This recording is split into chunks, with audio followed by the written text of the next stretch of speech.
Hello everyone, welcome to NASCAR.com Studio 3. I'm Jonathan Merriman, joined by Jay Fabian from the R&D Center. Jay, a successful race in Las Vegas, a round of 16 kicked off. Pleased with what we saw out in the desert? It was quite an eventful race.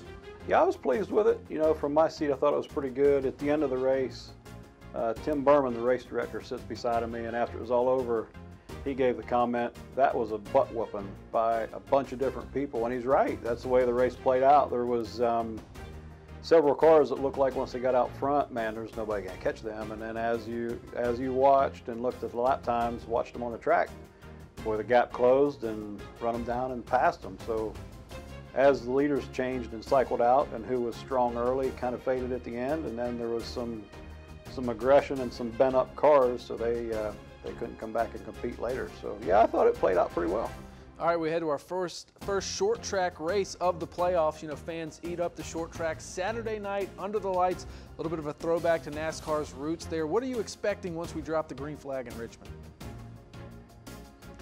I expect when they start the race, they're going to be somewhat conservative like they tend to be.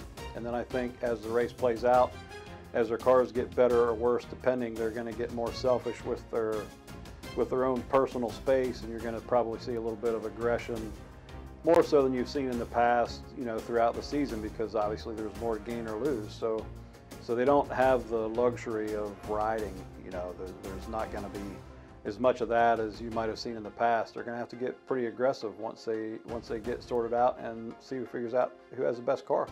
All right, let's talk about that cut line. We have a couple heavy hitters with a lot on the line. Richmond, a good opportunity to get a win before we head into the Charlotte road course race. So that amplifies the pressure a lot. What do you expect we'll see from those playoff drivers who might want to take a risk here to secure their way into the next round?